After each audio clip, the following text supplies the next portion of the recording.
Perjalananku untuk mengenal lebih dekat sosok wakil rakyat di Senayan, kali ini akan mengupas lebih dalam sosok putra daerah Indonesia Timur. Selamat sore. Selamat sore Ibu, saya Ratna, Ibu dengan? Saya Mas Susan. Ibu Susan, Ibu, Mbak, atau siapa nih saya panggilnya? Mama Susan saja. Mama Susan. Mama Susan, saya boleh bertemu dengan Pak Fahri Jemi Francis nggak? Boleh, dan sedang Ada di ruangan? Ada, beliau sedang kerja. Oh iya, Mari, nggak apa-apa ya saya ganggu sebentar ya? Boleh. Baik. Ya. Selamat sore Bapak. Bapak dan Mbak Ratna dari TV Parlemen. Silakan. Makasih ya Mama. Bapak, kenalin saya Ratna. Saya dari program Lebih Dekat. Saya ingin mengetahui lebih dekat Bapak Fahri Jemi Francis, bukan hanya di mata saya, tetapi juga di mata masyarakat yang melihat. Gimana kalau kita ngobrol santai di mana nih Pak? Boleh, kita di sini aja Pak. Baik. Kursi ya. Ayo. Rendah hati dan ramah, itulah kesan pertama saat aku bertemu dengan lulusan Strata 2 Magister Manajemen Agribisnis Institut Pertanian Bogor. Obrolan kami mulai mengalir dari alasan aktivis lembaga swadaya masyarakat ini terjun ke dunia politik hingga perjuangan yang telah ia lakukan dalam pengabdiannya menjadi wakil rakyat. Satu hal yang menarik, sebelum mengabdi sebagai wakil rakyat di Senayan, Fahri Jemi Francis mengabdikan dirinya selama 15 tahun menjadi fasilitator masyarakat kecil dan 5 tahun terakhir sebagai Direktur Increase In-House Konsultan di berbagai lembaga bantuan internasional, antara lain JICA, GTZ, Plan, UNICEF, INET Jepang. Sebuah pengabdian yang tidak instan, sebuah pengabdian yang membuatnya tidak bisa jauh dengan masyarakat kecil, terutama petani dan nelayan. Saya kan latar belakangnya dari pekerja LSM. Pekerja LSM yang bekerja selama ini di masyarakat, di kampung-kampung, di desa, bersama-sama masyarakat. Kita mencoba untuk bagaimana kita menemukan kekuatan-kekuatan yang ada di masyarakat, potensi-potensi yang ada di masyarakat, dan kita coba untuk mengembangkan potensi-potensi itu yang berkaitan dengan keterbelakangan apakah infrastruktur, keterbelakangan berkaitan dengan sumber daya manusia, itu mereka bisa pecahkan dengan kekuatannya sendiri. Itu sebenarnya latar belakang saya selama ini aktif di kegiatan-kegiatan Himpunan Kerukunan Tani Indonesia, HKTI, kan gitu, yang tentu selalu berbicara berkaitan dengan 3 hal. Kalau kita di HKTI itu, yang pertama kita melakukan apa yang disebut advokasi untuk agar berkaitan dengan kebijakan-kebijakan berpihak kepada tani, nelayan, terutama masyarakat di pedesaan. Dan yang kedua, itu kita berbicara berkaitan dengan bagaimana kita juga tidak hanya melakukan advokasi, tapi kita membuat semacam satu pilot. Ya, pilot itu semacam satu contoh-contoh yang baik sehingga orang bisa belajar untuk bagaimana kita mengembangkan satu konsep-konsep kegiatan-kegiatan pertanian. Dan yang ketiga, yang lebih penting adalah bagaimana kita membangun kerjasama dengan semua stakeholder, semua orang yang berperan dalam rangka memajukan pertanian kita di Indonesia. Pada saat pemilu terus harus mendatangi dapil Bapak gitu kan, memperjuangkan aspirasi, membuat masyarakat percaya bahwa wakilnya ini akan memperjuangkan rakyat, itu bagaimana sih Pak?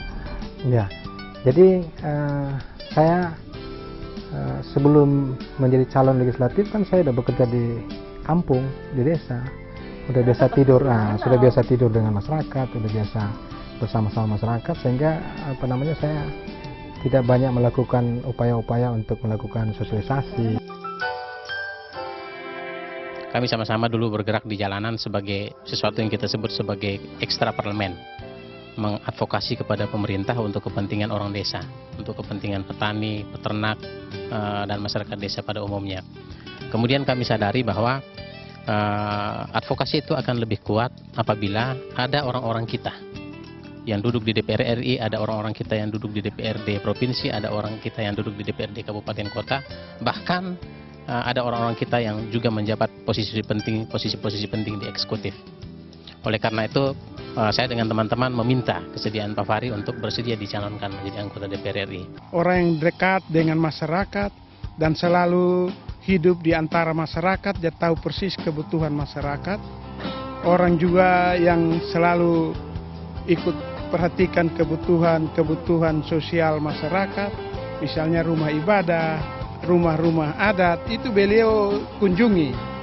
Dulu sebelum Pak Kari masuk sebagai anggota Dewan Perwakilan Rakyat, Pak Kari ini termasuk orang tua yang terus tiap-tiap waktu berada di gereja dalam berbagai kegiatan, baik di pemuda, dalam merangkul pemuda untuk semua kegiatan-kegiatan mereka. Perjuangannya pun berlanjut di Senayan sejak pelantikannya 1 Oktober 2009.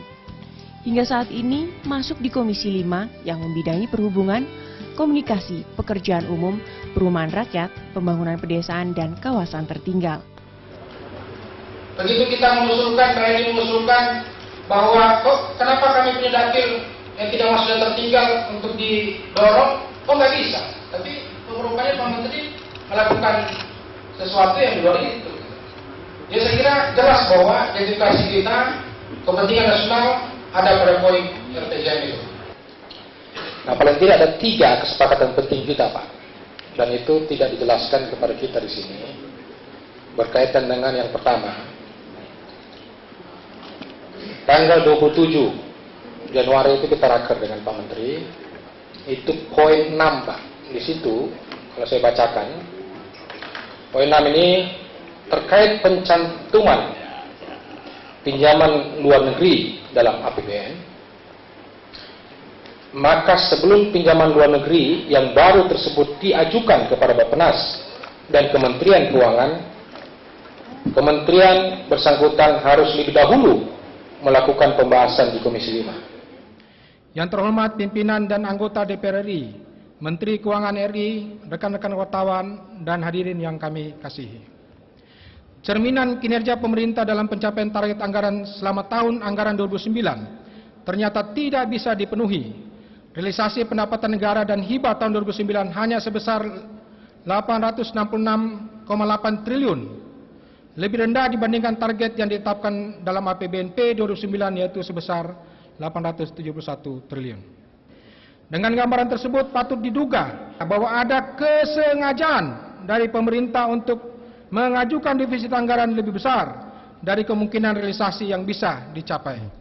Pada saat Bapak kunjungan ke daerah, Bapak menyempatkan diri tinggal bersama masyarakat, hidup bersama masyarakat, bahkan bermalam di tempat mereka, terus ngobrol bersama mereka gitu kan. Apa sih yang Bapak rasakan? Kedekatan seperti apa sih? Atau apa sih tujuan Bapak itu sebenarnya gitu kan kepada masyarakat?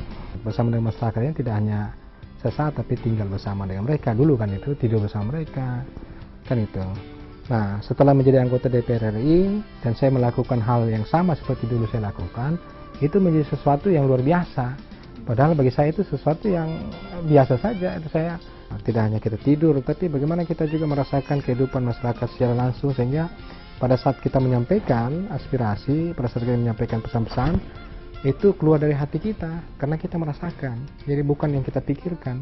Kalau kita pikirkan semua orang bisa bicara, tapi kalau kita rasakan itu keluar dari hati kan itu. Jadi intinya buat yang kecil-kecil tetapi dengan cinta yang besar.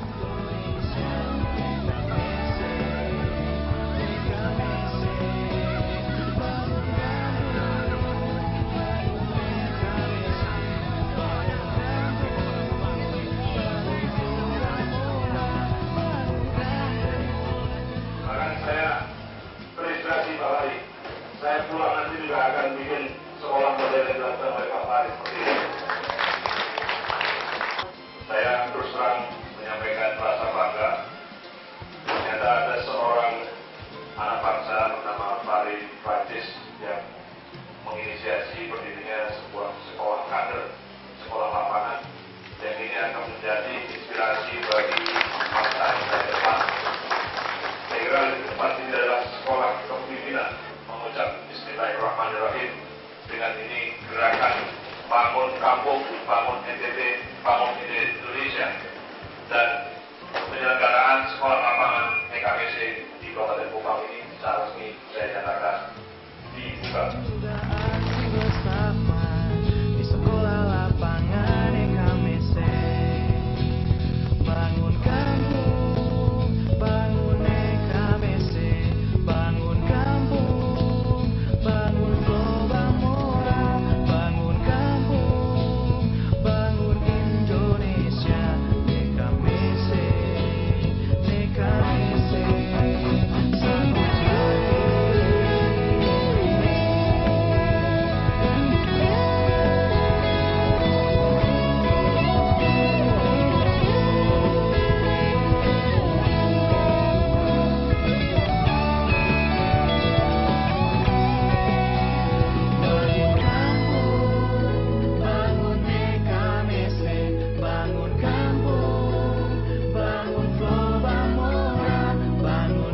Sosok istri yang ikhlas mendampingi suami di sela kesibukannya bekerja dan mengurus 3 buah hati.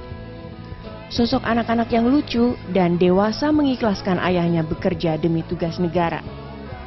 Teruslah berjuang mendampingi rakyat, Fahri Jamie Francis. Melakukan hal kecil dengan cinta yang besar kepada rakyat.